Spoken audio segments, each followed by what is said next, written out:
ശബരിമലയ്ക്ക് പിന്നാലെ ശ്രീ പത്മനാഭസ്വാമി ക്ഷേത്രത്തിലും സ്വർണ്ണ കവർച്ച വിവാദം ഉണ്ടായിരിക്കുകയാണ്. തിരുവനന്തപുരം ശ്രീ പത്മനാഭ സ്വാമി ക്ഷേത്രത്തിൽ നിന്നും സ്വർണം കാണാതായ സംഭവത്തിൽ ജീവനക്കാരെ നുണപരിശോധന നടത്താൻ കോടതി ഉത്തരവിട്ടിരിക്കുന്നു. ഫോർട്ട് പോലീസ് നൽകിയ അപേക്ഷയിലാണ് 6 ജീവനക്കാരെ നുണപരിശോധന നടത്താൻ തിരുവനന്തപുരം ജുഡീഷ്യൽ മജിസ്ട്രേറ്റ് കോടതി ഉത്തരവ് പുറപ്പെടുവിച്ചത്. ജീവനക്കാരെ നുണപരിശോധന നടത്തുന്നതിന് മുമ്പ് അനുമതിപത്രം വാങ്ങണമെന്നും കോടതി വ്യക്തമാക്കിയിട്ടുണ്ട്. കഴിഞ്ഞ മെയ് 7-നും 10-നും ഇടയിലാണ് സ്വർണം കാണാതായത്. ക്ഷേത്ര ശ്രീകോവിലിന് മുന്നിലെ വാതിൽ സ്വർണം പൂശാൻ സ്ട്രോങ് റൂമിൽ നിന്ന് എടുത്ത സ്വർണത്തിൽ നിന്നാണ് 13 പവൻ കാണാതായതെന്നാണ് പറയുന്നത്. സ്ട്രോങ് റൂമിൽ സൂക്ഷിച്ചിരുന്ന സ്വർണ്ണ ദണ്ഡുകളിൽ ഒന്നാണ് കാണാതായത്. ശ്രീകോവിലിന്റെ പ്രധാന വാതിൽ സ്വർണം പൂശുന്നതുമായി ബന്ധപ്പെട്ട ജോലികൾ കഴിഞ്ഞ കുറച്ച് മാസങ്ങളായി നടന്നു വരികയായിരുന്നു. സ്ട്രോങ് റൂമിൽ സൂക്ഷിച്ചിട്ടുള്ള സ്വർണം പുറത്തെടുക്കുകയും ഓരോ ദിവസത്തെയും പണികൾ കഴിഞ്ഞ ശേഷം തിരികെ സ്ട്രോങ് റൂമിൽ സൂക്ഷിക്കുകയുമാണ് ചെയ്യുന്നത്. സുരക്ഷാ ചുമതലയുള്ള പോലീസിന്റെ ക്ഷേത്രത്തിലെ ചുമതലപ്പെട്ട ഉദ്യോഗസ്ഥന്റെയും സാന്നിധ്യത്തിലാണ് സ്വർണം എടുക്കുകയും തിരികെ വയ്ക്കുകയും ചെയ്യുന്നത്. എന്നാൽ ഒരു ദിവസം പുറത്തെടുത്തപ്പോഴാണ് അളവിൽ കുറവുള്ള വിവരം ശ്രദ്ധയിൽപ്പെടുന്നത്. തുടർന്ന് ക്ഷേത്രം മാനേജർ പോലീസിൽ പരാതി നൽകുകയായിരുന്നു. പോലീസ് അന്വേഷണത്തിൽ ക്ഷേത്രം പരിസരത്ത് മണലിൽ പൊതിഞ്ഞ നിലയിൽ സ്വർണം കണ്ടെത്തുകയും ചെയ്തതാണ്. ബോംബ് സ്ക്വാഡും പോലീസും ചേർന്ന് നടത്തിയ പരിശോധനയിലാണ് സ്വർണം കിട്ടിയത്. എന്നാൽ ശ്രീ പത്മനാഭസ്വാമി ക്ഷേത്രത്തെക്കുറിച്ച് പല കഥകളും പ്രചരിക്കുന്നുണ്ടെങ്കിലും 1908-ലെ സംഭവം വളരെ ദുരൂഹതകൾ നിറഞ്ഞതായിരുന്നു. അനന്തൻ എന്ന നാഗത്തിന്മേൽ ശയിക്കുന്ന വിഷ്ണുവാണ് ഇവിടുത്തെ പ്രതിഷ്ഠ. ക്ഷേത്രത്തിന് ചുറ്റുമുള്ള കോട്ടമതിലിന്റെ കിഴക്കേക്കോട്ടയുടെ വാതിലിന് അഭിമുഖമായാണ് ക്ഷേത്രത്തിന്റെ പ്രധാന ഗോപുരം സ്ഥിതി ചെയ്യുന്നത്. ശ്രീ പത്മനാഭ സ്വാമി തിരുവിതാംകൂർ മഹാരാജ വംശത്തിന്റെ കുലദൈവമാണ്. വിഷ്ണുഭക്തനായിരുന്ന തിരുവിതാംകൂർ മഹാരാജാവ് ശ്രീ അനിഴം തിരുനാൾ വീരബാല മാർത്താണ്ഡവർമ്മ രാജ്യം ഭഗവാന് സമർപ്പിച്ച രേഖകളാണ് തൃപ്പടിദാനം എന്നറിയപ്പെടുന്നത്. ഇതിനെ തുടർന്ന് തിരുവിതാംകൂർ രാജ്യത്തിലെ ഭരണാധികാരികൾ പത്മനാഭദാസൻ എന്നറിയപ്പെടുകയും ചെയ്തിരുന്നു. മതിലകം രേഖകളിൽ പരാമർശിക്കുന്ന ഐതിഹ്യപ്രകാരം ശ്രീ പത്മനാഭ സ്വാമി ക്ഷേത്രം തുളു സന്യാസിയായ ദിവാകര മുനിയാൽ കലിയുഗ ആരംഭത്തിൽ 90കളിൽ പ്രതിഷ്ഠമായതാണ്. ദിവാകര മുനി വിഷ്ണുപാദം പ്രാപിക്കുന്നതിനായി കഠിന തപസ് അനുഷ്ഠിക്കുകയും തപസ്സിൽ സന്തുഷ്ടനായ മഹാവിഷ്ണു ബാലരൂപത്തിൽ പ്രത്യക്ഷപ്പെടുകയും ചെയ്തു. ആ ശിശുവിനെ കണ്ട് മുനി സന്തുഷ്ടനുമായി. തൻ്റെ പൂജാവേളയിൽ ആ ദിവ്യകുമാരൻ്റെ ദർശനം തനിക്ക് നിത്യവും ലഭ്യമാകണമെന്ന് മുനി പ്രാർത്ഥിച്ചു. തന്നോട് അപ്രിയമായി പ്രവർത്തിക്കുന്നതും വരെ താൻ ഉണ്ടാകുമെന്ന് ബാലൻ സമ്മതിക്കുകയും ചെയ്തു. പലപ്പോഴും മുനിയുടെ മുന്നിൽ ബാലൻ വികൃതി പ്രകടിപ്പിക്കുകയുമായിരുന്നു. ക്രമേണ അത് അനിയന്ത്രിതമാവുകയും ചെയ്തു. മുനി ധ്യാനനിരതനായിരിക്കവേ മഹാവിഷ്ണുവിന്റെ പ്രതീകമായി പൂജിച്ചിരുന്ന സാളഗ്രാം ബാലൻ വായ്ക്കുള്ളിലാക്കുകയും ചെയ്തു. സാളഗ്രാമം അശുദ്ധമാക്കിയതിനാൽ രോഷാകുലനായ മുനി ഇടത് കൈകൊണ്ട് ബാലനെ തള്ളിമാറ്റി. കുണ്ഠിതപ്പെട്ട ബാലൻ ഇനി എന്നെ കാണണമെങ്കിൽ അനന്തൻകാട്ടിൽ വരണം എന്നുരുവിട്ട് അപ്രത്യക്ഷനായി എന്ന് ഐതിഹ്യം പറയുന്നുണ്ട്. ബാലന്റെ വേർപിരിയലിൽ ദുഃഖിതനായ മുനി ബാലനെ കാണാൻ അനന്തൻകാട് തേടി യാത്ര തുടർന്നു. ദിവാകര മുനിയല്ല വില്ലുവങ്കലമായിരുന്നു അനന്തൻകാട്ടിൽ വന്നതെന്നും ദർശനം അദ്ദേഹത്തിനാണ് ലഭിച്ചതെന്നുള്ള മറ്റൊരു ഐതിഹ്യം കൂടി പ്രചാരത്തിലുണ്ട്. ഒരിക്കൽ ഗുരുവായൂരപ്പന് വില്ലുവങ്കലം സ്വാമിയാർ ശംഖാഭിഷേകം നടത്തുകയായിരുന്നു. അപ്പോൾ ഭഗവാൻ വന്ന് അദ്ദേഹത്തിന്റെ കണ്ണുകൾ പൊത്തിപ്പിടിച്ചു. ദേഷ്യം വന്ന വില്ലുവങ്കലം ഇതിനെതിരെ പറഞ്ഞപ്പോൾ ഭഗവാൻ അനന്തൻകാട്ടിലേക്ക് പോയി എന്നാണ് പറയപ്പെടുന്നത്. അനന്തൻകാട് എവിടെയാണെന്നറിയാത്ത വില്ലുവങ്കലം അവിടെ തപ്പി നടക്കുകയും ചെയ്തു. അതിനിടയിൽ തൃപ്രയാറിലെത്തിയപ്പോൾ ഭഗവാൻ അത് ശുചീന്ദ്രം സ്ഥാണു മാലയ പെരുമാളുടെ ജടയാണെന്ന് അദ്ദേഹത്തോട് പറഞ്ഞു. ദിവാകരമുനിയാണോ വില്ലുവങ്കലമാണോ എന്ന് വിഭിന്ന അഭിപ്രായം ഉണ്ടെങ്കിലും ഒരു പുലയ സ്ത്രീയുടെ സാന്നിധ്യം 2 കഥകളിലും പറയുന്നുണ്ട്. മുനിയുടെ അനന്തൻകാട് തേടിയുള്ള യാത്രക്കിടയിലെ വിശ്രമവേളയിൽ ഒരു പുലയ സ്ത്രീ തൻ്റെ വികൃതിയായ കുഞ്ഞിനെ ശാസിക്കുന്നത് കാണാൻ ഇടവന്നു. ഞാൻ നിന്നെ അനന്തൻകാട്ടിലേക്ക് വലിച്ചെറിയും എന്ന സ്ത്രീയുടെ വാക്കുകൾ അദ്ദേഹം ശ്രദ്ധിക്കുകയുണ്ടായി. മുനി പുലയ സ്ത്രീയുടെയും കൂട്ടി അനന്തൻകാട്ടിലേക്ക് പോവുകയും അവിടെ അനന്തശയനത്തിൽ സാക്ഷാൽ പത്മനാഭസ്വാമി പള്ളി കൊള്ളുന്ന ദർശനം ലഭിക്കുകയും ചെയ്തു എന്നാണ് പറയപ്പെടുന്നത്. മുനി പിന്നീട് ഭഗവത് ദർശനത്തിനായി അവിടെ തപസ് അനുഷ്ഠിച്ചു. അധികം വൈകിയില്ല, അവിടെ തന്നെ ഉണ്ടായിരുന്ന വൻ വൃക്ഷം കടപുഴകി വീഴുകയും മഹാവിഷ്ണു അനന്തശയായി മുനിക്ക് മുന്നിൽ പ്രത്യക്ഷപ്പെടുകയും ചെയ്തു. ഭഗവാന്റെ ശിരസ് തിരുവല്ലത്തും പാദങ്ങൾ തൃപ്പാപ്പൂരും ഉരോഭാഗം തിരുവനന്തപുരത്തുമായി കാണപ്പെട്ടു. ഇന്ന് 3ഇടത്തും ക്ഷേത്രങ്ങളുമുണ്ട്. ഭഗവത് സ്വരൂപം പൂർണ്ണമായും ദർശിക്കുവാൻ കഴിയാത്തവണ്ണം വലിപ്പമുള്ളതായിരുന്നു അത്രേ. തൻ്റെ കൈവശമുണ്ടായിരുന്ന യോഗദണ്ഡിന്റെ 3 ഇരട്ടി നീളമായി ഭഗവത് സ്വരൂപം ദർശിക്കാനാകണമെന്ന് പ്രാർത്ഥിക്കുകയും ചെയ്തു. ആ പ്രാർത്ഥന ഫലിച്ചതിനാൽ ഇന്ന് കാണുന്ന രൂപത്തിൽ ദർശനം കിട്ടിയെന്നാണ് ഐതിഹ്യം പറയുന്നത്. മുനി ഭക്തിയാദരപൂർവ്വം ഭഗവാനെ വന്ദിക്കുകയും പൂജാതി കർമ്മങ്ങൾ ആരംഭിക്കുകയും ചെയ്തു. കാസർഗോഡ് ജില്ലയിലുള്ള അനന്തപുര തടാക ക്ഷേത്രമാണ് ഈ ക്ഷേത്രത്തിന്റെ മൂലസ്ഥാനം എന്ന് കരുതുന്നവരുമുണ്ട്. ശ്രീപത്മനാഭ സ്വാമി തിരുവിതാംകൂർ രാജവംശത്തിന്റെ കുലദൈവം തന്നെയാണ്. ആധുനിക തിരുവിതാംകൂറിന്റെ ശില്പി എന്ന പേരിൽ പ്രശസ്തനായ തിരുവിതാംകൂർ മഹാരാജാവ് ശ്രീ അനിഴം തിരുനാൾ മാർത്താണ്ഡവർമ്മയാണ് ക്ഷേത്രം ഇന്ന് കാണുന്ന വിധം പുനരുദ്ധരിച്ചത്. ശ്രീപത്മനാഭന്റെ കടുത്ത ഭക്തനായിരുന്ന അദ്ദേഹം ക്ഷേത്രം പുനരുദ്ധീകരിച്ചു. ഇപ്പോൾ കാണുന്ന 7 നില ഗോപുരത്തിന്റെ 5 നിലകളും അദ്ദേഹമാണ് പണിയിച്ചത്. 12,000 സാളഗ്രാമങ്ങൾ വരുത്തി ശ്രീ പത്മനാഭസ്വാമിയുടെ വിഗ്രഹം പുനർനിർമ്മാണം നടത്തി പുനഃപ്രതിഷ്ഠിക്കുകയും ചെയ്തു. തിരുവനന്തപുരത്തിനടുത്ത് തിരുമലയിൽ നിന്നും 20 ഘനഅടി വലിപ്പമുള്ള വലിയ പാറ വെട്ടി ഒറ്റക്കൽ മണ്ഡപം പണിഞ്ഞു. കിഴക്കേ ഗോപുരത്തിന്റെ പണി പുനരാരംഭിച്ചു പൂർത്തിയാക്കി. സ്വർണ്ണ കൊടിമരം സ്ഥാപിച്ചു. ശ്രീ പത്മനാഭസ്വാമി ക്ഷേത്രത്തിന്റെ നാലമ്പലം പണിയുകയും പത്മതീർത്ഥ കുളത്തിന്റെ വിസ്തൃതി കൂട്ടുകയും ശിവേലിപ്പുര ഒറ്റക്കൽ മണ്ഡപം തുടങ്ങിയവ നിർമ്മിച്ചതും അദ്ദേഹത്തിന്റെ നിർദ്ദേശപ്രകാരമായിരുന്നു. ഭദ്രദീപം, മുറജപം തുടങ്ങിയ ചടങ്ങുകൾ ആരംഭിച്ചത് ശ്രീ അനിഴം തിരുനാളാണ്. 8.5 യോഗത്തെ വെറുമൊരു ഉപദേശക സമിതി മാത്രമായി ചുരുക്കിയതും ശ്രീ അനിഴം തിരുനാൾ തന്നെയായിരുന്നു. പൗരാണികമായി തന്നെ പുകൾപെറ്റ മഹാക്ഷേത്രം 108 വൈഷ്ണവ ക്ഷേത്രങ്ങളിൽ പ്രമുഖ സ്ഥാനവുമുണ്ട്. എന്നാൽ അതിന് ഏതാണ്ട് 600 വർഷങ്ങൾക്ക് മുമ്പ് വേണാട് ഭരിച്ചിരുന്ന ക്ഷേത്ര കേരളവർമ്മ ഈ ക്ഷേത്രം പുനരുദ്ധരിച്ചതായും സന്യാസരൂപ പുരാണ സമുച്ചയത്തിൽ സൂചിപ്പിച്ചിട്ടുണ്ട്. അതിനർത്ഥം അതിലും നൂറ്റാണ്ടുകൾക്ക് മുമ്പ് ക്ഷേത്രം സ്ഥാപിച്ചിരിക്കാം എന്നുള്ളത് തന്നെയാണ്. 1750 ജനുവരി മാസം അനിഴം തിരുനാൾ വീരമാർത്താണ്ഡവർമ്മ മഹാരാജാവ് ശ്രീ പത്മനാഭ ദാസനായി തൃപ്പടിദാനം ചെയ്ത മുഹൂർത്തവും നടന്നു. അദ്ദേഹം അന്നോളം പിടിച്ചെടുത്ത നാട്ടുരാജ്യങ്ങൾ എല്ലാം ചേർത്ത് ശ്രീ പത്മനാഭന് സമർപ്പിച്ച ദിവസമായിരുന്നു അത്. ചങ്ങനാശ്ശേരി തലസ്ഥാനമായുള്ള തെക്കുകൂർ രാജ്യം ആക്രമിച്ച് കീഴടക്കിയതിന് ശേഷമായിരുന്നു ഇത്.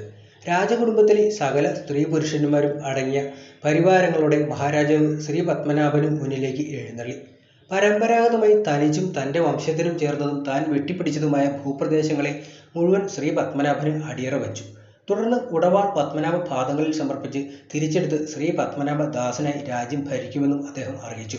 ഉടവാൾ അടിയറ വെച്ച് ദാനാധാരം താളിയോലയിൽ എഴുതി നീരും പൂവും ഉടവാളും കൂടി തൃപ്പടിയിൽ വെച്ച് മഹാരാജാവ് നമ്രശിരസ്കനായി.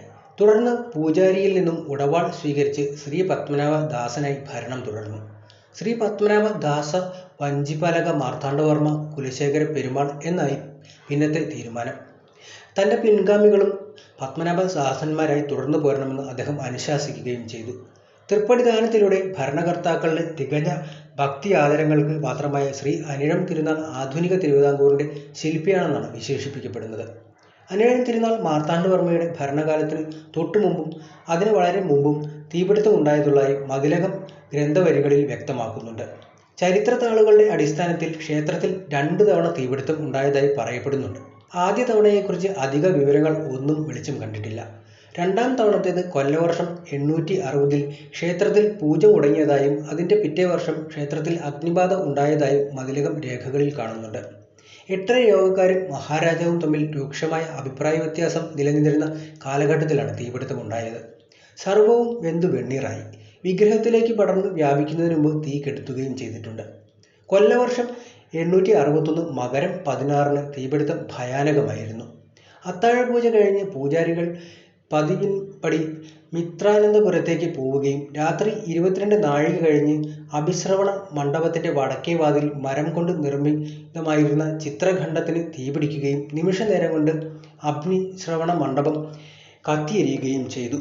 അതോടെ മുഖമണ്ഡപം, ശ്രീ വിമാനം, നരസിംഹക്ഷേത്രം, തിരുവോലക മണ്ഡപം, കരുവ മണ്ഡപം എന്നിവിടങ്ങളിൽ തീ പടർന്നുയർന്ന് ചുറ്റുമണ്ഡപത്തിലെത്തി ശ്രീകോവിൽ കത്തിയമർന്നു. ശ്രീകോവിലിലും മറ്റും ഉണ്ടായിരുന്ന ലോഹസാധന സാമഗ്രികളെല്ലാം ഉരുകിയൊലിച്ചു. കരിങ്കുളുകൾ പൊട്ടിത്തെറിച്ചു. പിറ്റേന്ന് ഉച്ചവരെ തീ കത്തി തുടർന്നുവെന്നാണ് പറയപ്പെടുന്നത്. ശ്രീകോവിലിൽ വിമാനത്തിന്റെ മേൽക്കൂര ജനക്കൂട്ടം ഓടി നടന്ന് തീ കെടുത്താൻ ജീവൻ പോലും പണയം വച്ച് പരിശ്രമിച്ചു എന്നും പറയപ്പെടുന്നുണ്ട്. എന്നാൽ പത്മനാഭ ബിംബത്തിന് പരിക്കുകളൊന്നും പറ്റിയില്ല. ഇടത് കൈയിലെ 3 വിരലുകളും ഇടത് കാലിലെ എല്ലാ വിരലുകളും മുറിഞ്ഞു. ഉടൻ തന്നെ വിഗ്രഹം പുതുക്കി പണിയുകയും ചെയ്തിരുന്നു. കൊല്ലവർഷം 1108 തുലാമാസത്തിൽ ശ്രീ ചിത്തിര തിരുനാൾ ബാലരാമവർമ്മ രാജ്യം ഭരിക്കുന്ന വേളയിൽ പത്മനാഭ സ്വാമി ക്ഷേത്രത്തിൽ അഗ്നിബാധ ഉണ്ടായി. അടുത്ത മാസം തന്നെ രാജാവിൻ്റെ നിർദ്ദേശപ്രകാരം ക്ഷേത്രത്തിൽ വീണ്ടും പുനരുദ്ധാരണം നടത്തുകയും ചെയ്തിരുന്നു. 861 തീപിടുത്തത്തിന് ശേഷമാണ് മാർത്താണ്ഡവർമ്മ മഹാരാജാവിൻ്റെ കാലത്ത് ക്ഷേത്രം പുനർനിർമ്മാണ പ്രവർത്തനങ്ങൾ തുടക്കം കുറിച്ചത്. ആ കാലത്ത് തന്നെയാണ് ക്ഷേത്രഗോപുരത്തിൻ്റെ 5 നിലകളുടെ പണി പൂർത്തിയാക്കിയതും. തുടർന്നുള്ള നിലകളായ 6, 7 ധർമ്മരാജാവിൻ്റെ കാലത്താണ് പൂർത്തിയാക്കിയത്. ദിവാനായിരുന്ന രാജാ കേശവദാസിൻ്റെ ആജ്ഞാശക്തി ഗോപുര നിർമ്മാണത്തിന് ചൈതന്യവും ശക്തിയും നൽകിയതായി ചരിത്രത്താളുകൾ സാക്ഷ്യം പറയുന്നുണ്ട്. കൊല്ലവർഷം 1004 ആണ്ട് മുതൽ 1022 ആണ്ട് വരെ അനിതര സാധാരണമായ സാമർഥ്യത്തോടും നീതിയോടും കൂടി തിരുവിതാംകൂർ ഭരിച്ചിരുന്ന സ്വാതി തിരുനാൾ മഹാരാജാവിൻ്റെ കാലത്തും ശ്രീ ചിത്തിര തിരുനാൾ ബാലരാമവർമ്മയുടെ കാലത്തും ക്ഷേത്രത്തിൽ ധാരാളം നിർമ്മാണ പരിപാടികൾ നടത്തിയിരുന്നു. 108 ദിവ്യദേശങ്ങളിലൊന്നായ ക്ഷേത്രം കിഴക്കോട്ട് ദർശനമായാണ് കിടക്കുന്നത്. കിഴക്കുഭാഗത്തുള്ള വലിയ ഗോപുരം തമിഴ് ശൈലിയിലും മറ്റു ഗോപുരങ്ങൾ കേരളീയ ശൈലിയിലും നിർമ്മിച്ചായിരിക്കുന്നത്. വടക്ക് കിഴക്ക് പത്മതീർത്ഥക്കുളവുമുണ്ട്. ധാരാളം ദാരുശില്പങ്ങളും ചുവർച്ചിത്രങ്ങളുമുണ്ട്. കൊടിമരമുണ്ടെങ്കിലും ബലികൽപ്പുരയില്ല എന്നുള്ളതാണ് വ്യത്യസ്തം. ശ്രീകോവിൽ ദീർഘചതുരാകൃതിയിലാണ്. അനന്തശയന രൂപത്തിന് അനുയോജ്യമായതുകൊണ്ടാണിത്.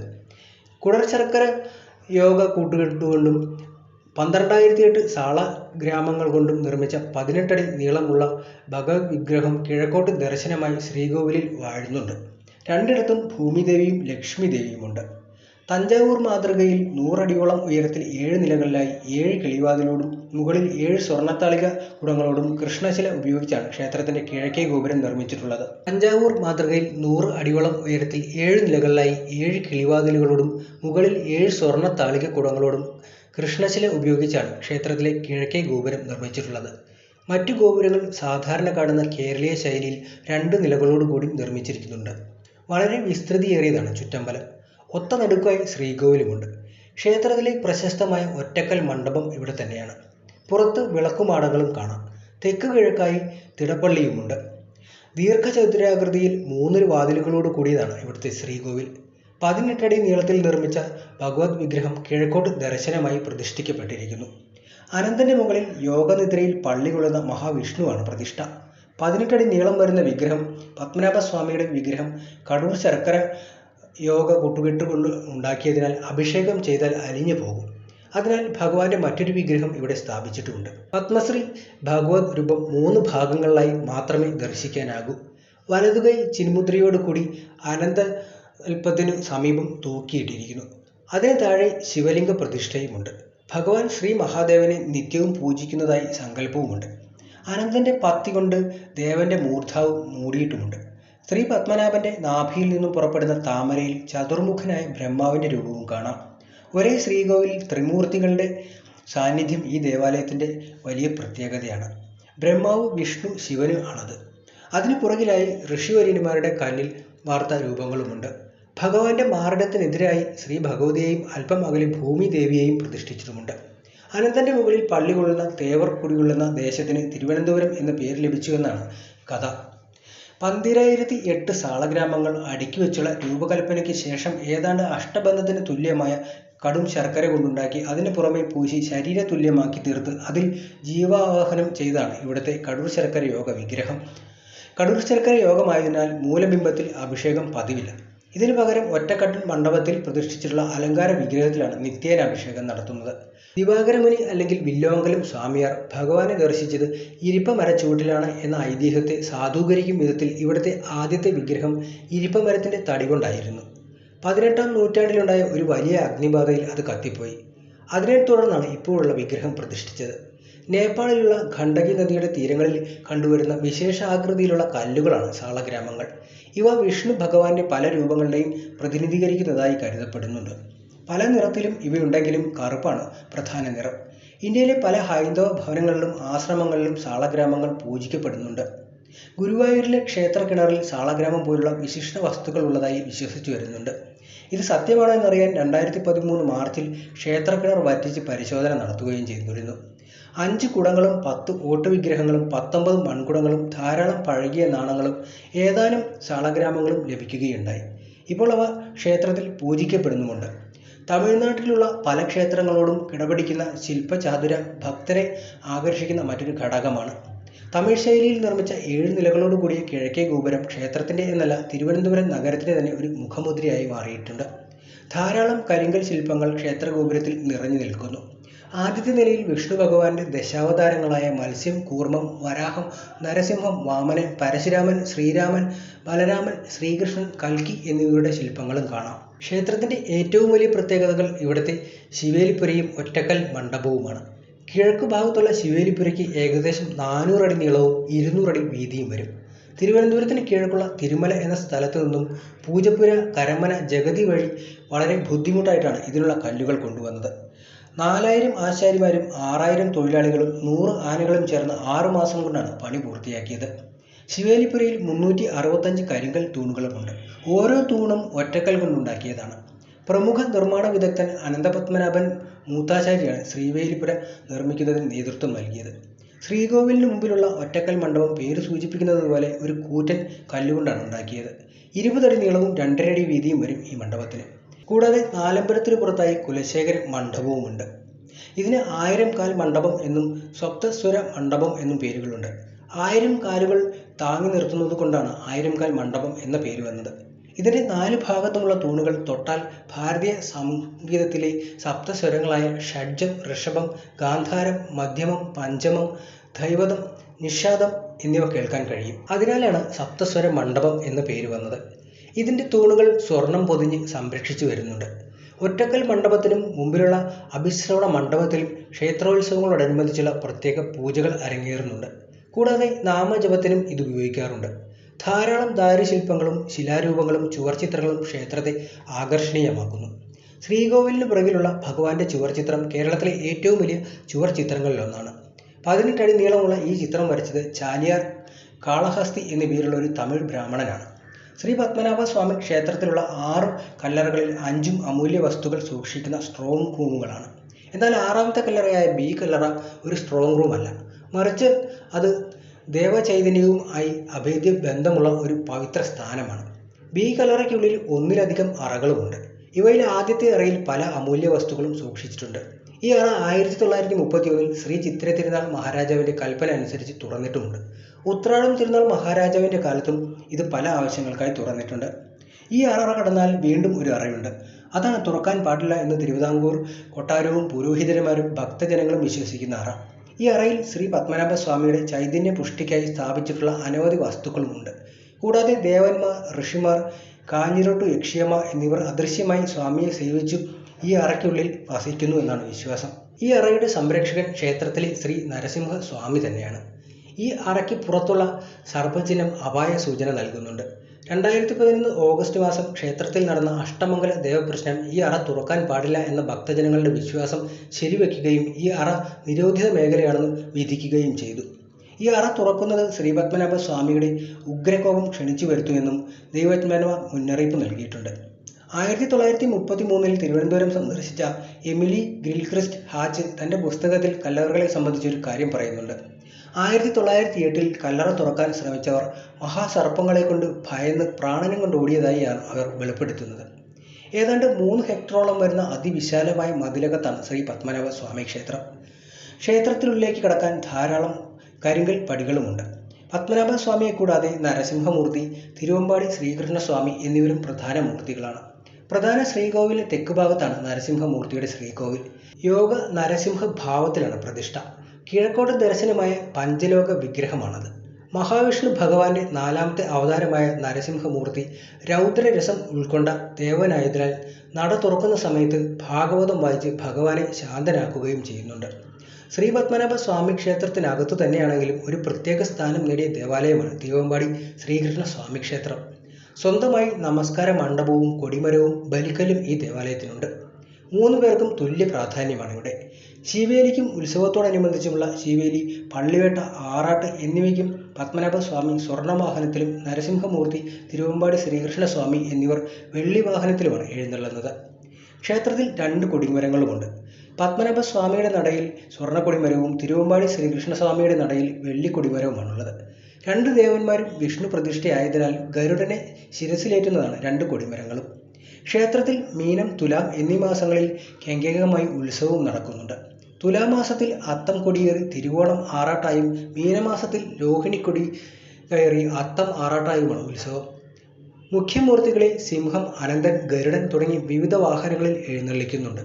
2 കൊടിമരങ്ങളിലും ഈ അവസരങ്ങളിൽ കൊടിയുമുണ്ടാകും. ഭഗവാന്റെ നിർമ്മല മൂർത്തിയായ വിശ്വക്സേൻ സേനൻ നാലമ്പലത്തിനകത്ത് വടക്കുഭാഗത്ത് തെക്കോട്ട് ദർശനമായും വാഴുന്നുണ്ട്. ഇരിക്കുന്ന രൂപത്തിലാണ് പ്രതിഷ്ഠ.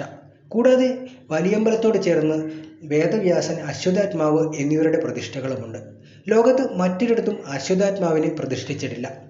വേദവ്യാസ പ്രതിഷ്ഠകൾ വേറെയും ചിലയിടത്തുണ്ടെങ്കിലും അത്യപൂർവമാണ്. 2 വിഗ്രഹങ്ങളും പഞ്ചലോഹവും നിർമ്മിതമാണ്. പടിഞ്ഞാറ് ദർശനം നാലമ്പലത്ത് പുറത്ത് വടക്കുഭാഗത്ത് കിഴക്കോട്ട് ദർശനമായി ശിവന്റെ 8 ഭൈരവന്മാരിലൊരാളായ ക്ഷേത്രപാലകൻ എന്ന ഭൂതത്തെയും പ്രതിഷ്ഠിച്ചിട്ടുണ്ട്.